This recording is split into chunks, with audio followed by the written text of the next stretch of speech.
Boa noite a todos. Nós vamos dar continuidade ao nosso estudo sobre Satanás e os vários nomes pelos quais ele é conhecido na Palavra de Deus. E cada nome, como temos considerado até aqui, fala-nos acerca de um aspecto do seu caráter e também da sua obra maléfica para afastar o ser humano de Deus e do conhecimento da Palavra de Deus. Hoje nós vamos estudar Satanás como sendo o Deus deste século. Não se trata de uma divindade, não. Ele é uma criatura, ele foi criado por Deus, era um querubim ungido, tinha uma posição alta, mas subalterna em relação ao Senhor, e ele, por livre escolha, decidiu rebelar-se contra Deus. E apesar da sua valentia hoje, apesar da sua valentia que é limitada, apesar do seu poder que é limitado, ele não deixa de ser um anjo caído. Caiu em desgraça. Sabemos que ele está condenado, ainda não está a cumprir pena, isso acontecerá num tempo futuro. Entretanto, ele tenta influenciar as pessoas. E como Deus deste mundo, ele tenta influenciar acerca das ideias, acerca dos conceitos filosóficos, educação. Ele tenta ele estende os seus tentáculos em vários domínios, nomeadamente no campo das ideias e das religiões, para que, na verdade, o homem seja enganado por ele e pelos seus agentes. E já agora é no campo da religião que ele exerce uma influência maior, como o nome indica, como o Deus deste século, o Deus deste mundo. Como? Levantando falsos profetas. Ele próprio se transfigura em anjo de luz e diz a palavra de Deus que os seus ministros se podem transfigurar em ministros da justiça. Reparem, os seus ministros podem ser considerados ministros da justiça. E como Deus deste mundo, ele pode se transfigurar também como um anjo de luz. Isto fala-nos acerca da sua subtileza. Fala-nos acerca da sua perícia para enganar, para parecer aquilo que não é, e aquilo que é parecer aquilo que não é. Ele faz isto e tem-no feito, nomeadamente no campo, na área religiosa. E falo, como diz a palavra de Deus, usando muitas vezes aquilo a que a Bíblia chama de prodígios de mentira. Isto é, às vezes nós pensamos que todos os milagres que há no mundo religioso, independentemente das religiões, que é tudo uma fraude, que é tudo uma mentira. A maior parte talvez seja, não sei, mas há milagres que são genuínos. Mas isso não quer dizer que eles venham de Deus. A Bíblia diz que Satanás opera com prodígios de mentira. Isto falam-nos acerca de sinais, falam-nos acerca de milagres. E reparem como isto é atrativo para um grande número de pessoas. Há um lugar, há uma pessoa que dizem que aconteceu alguma coisa ou que fez alguma coisa. E as pessoas, às centenas e aos milhares, em excursões, em peregrinações, vão visitar esses lugares. Não se preocupam com aquilo que se ensina nesses lugares, com a doutrina, se está de acordo com a palavra de Deus ou não. É pela espetacularidade, é pela curiosidade, buscam sinais. Pensando que todos os sinais e os milagres que são de Deus. Não. Satanás, como Deus deste século, também opera prodígios de mentira. Vem do pai da mentira. Milagres esses que vêm do Deus deste mundo. Estima-se, é o número aproximado, que há cerca de 50 mil religiões espalhadas pelo mundo. E que todos os anos se formam novas 4 mil religiões. E dessas 4 mil há 2 mil que desaparecem. Mesmo assim, é um número colossal, sem dúvida. E cada uma das religiões tem a sua própria identidade, tem os seus rituais, os seus sacerdotes, as suas crenças. E diferem umas das outras, sem dúvida. Mas há um ponto em comum eu ia dizer em todas, mas também não temos dados, não temos pesquisas que possam atentar para isso, não temos investigação feita, mas sem dúvida nenhuma que a maioria esmagadora tem este ponto em comum. Nas várias religiões, nestes milhares de religiões que existem espalhadas pelo mundo. Sabem qual é o ponto em comum? Quase todas elas, se não todas elas, apregoam uma salvação baseada nas obras, nos méritos pessoais de cada um. Temos que fazer alguma coisa para agradar a Deus. É como que a salvação tenha que ser merecida, tenha que ser comprada, através daquilo que nós somos ou através daquilo que nós fazemos. E isto vem de onde? Vem lá de muito atrás. Olha, vem de Caim, que depois de ter pecado, ele ofereceu dos frutos da terra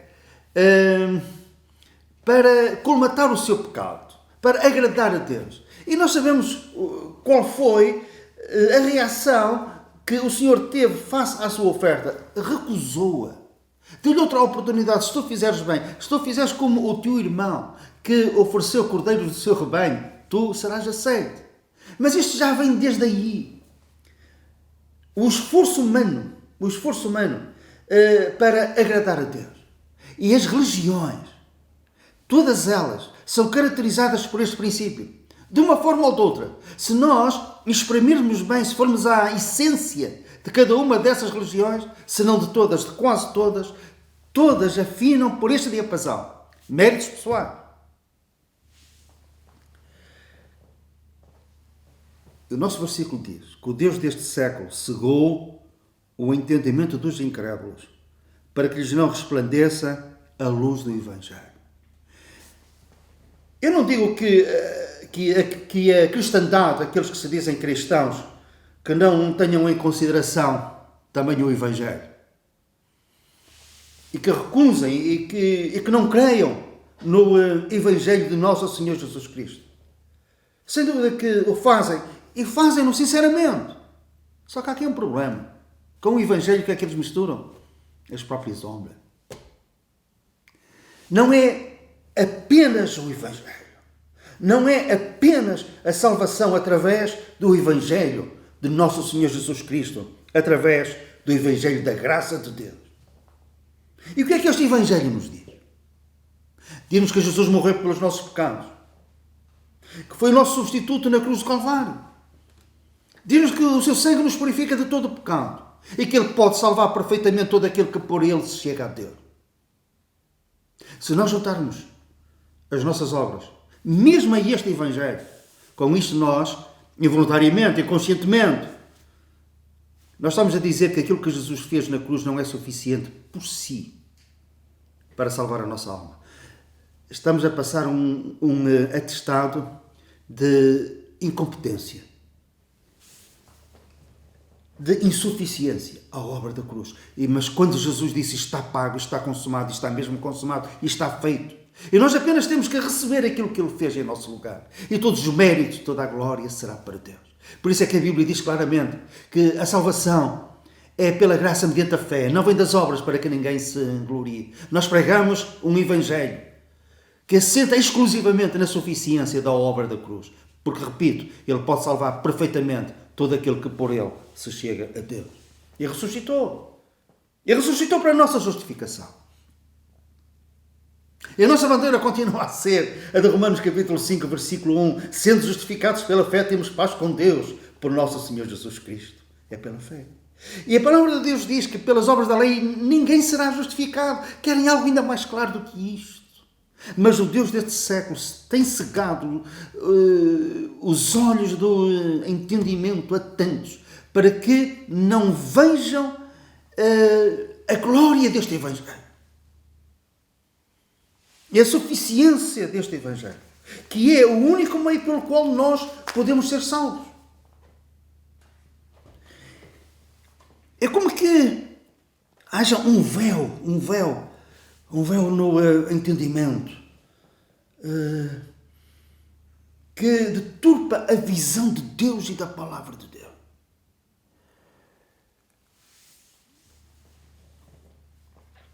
Temos solução para isto. Nós temos solução. E a solução, para que nós possamos ver, é crer na suficiência da obra que Jesus realizou.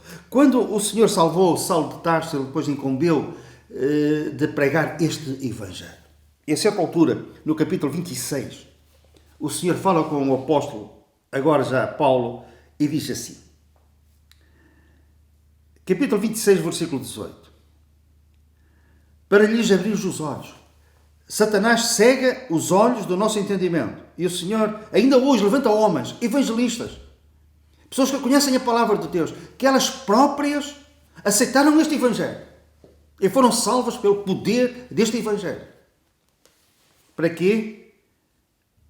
Para lhes abrir os olhos e das trevas os converteres à luz e do poder de Satanás a Deus, a fim de que recebam a remissão dos pecados e lugar entre os santificados pela fé em mim.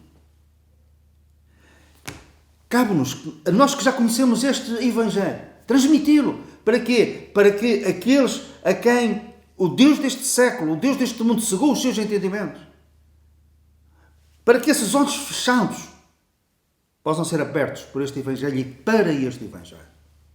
A fim de quê? A fim de receberem a remissão dos pecados e lugar entre os santificados pela fé em mim.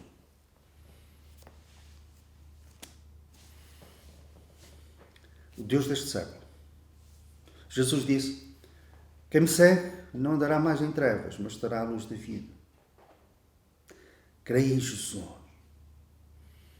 Creia neste Evangelho que diz que Jesus é o único mediador entre Deus e os homens, que é o caminho, a verdade e a vida, e que ninguém vai ao Pai senão por Ele. Mas por Ele nós vamos ao Pai.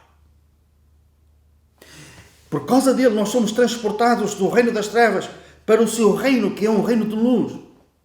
E o veículo, o meio que o Senhor usa para nos trasladar de um para o outro lado é crer no Evangelho. Ser salvo apenas por este Evangelho, que continua a ser o poder de Deus para a salvação de todo aquele que crê. Que o Senhor abençoe a sua alma e que um dia tenha também lugar entre os santificados, chamados santos, pela sua fé em Cristo. Que o Senhor abençoe.